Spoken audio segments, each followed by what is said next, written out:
Hi guys! Welcome to our YouTube channel. Ngayong araw ay tuturuan ko kayo kung paano kumuha ng calamity loan sa pag-ibig.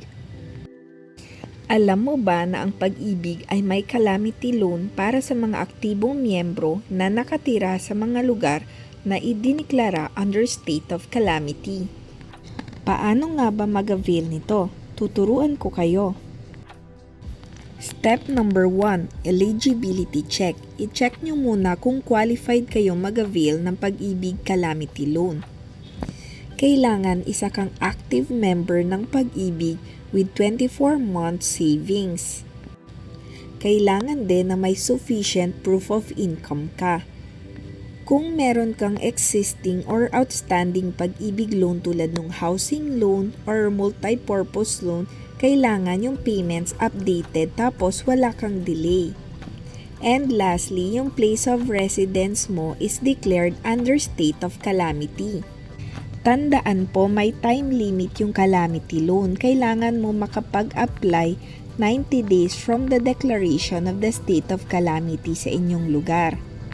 Para naman sa coverage ng calamity loan ng pag-ibig, ito yung mga natural disasters: typhoon, storm surge, tornado, landslide, earthquake, tsunami, volcanic eruption, El Nino or La Nina.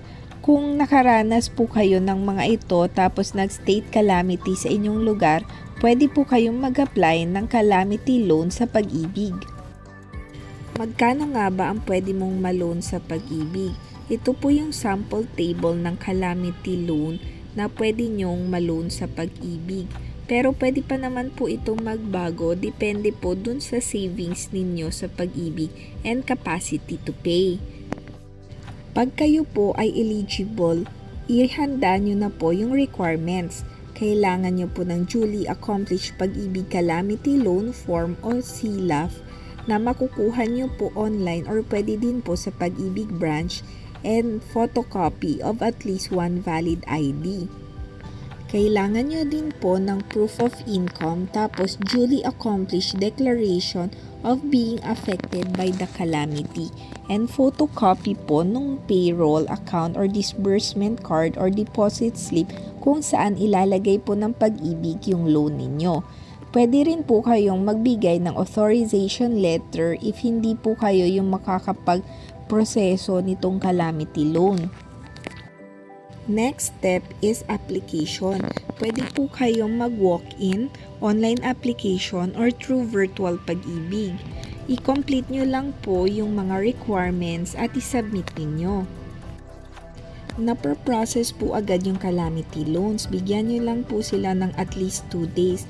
Tapos, marireceive nyo na po yung loan proceeds. At dyan na po nagtatapos ang ating video. Sana po ay may natutunan kayo at nasagot namin ang inyong mga katanungan. Please like and subscribe to our channel. Maraming salamat po.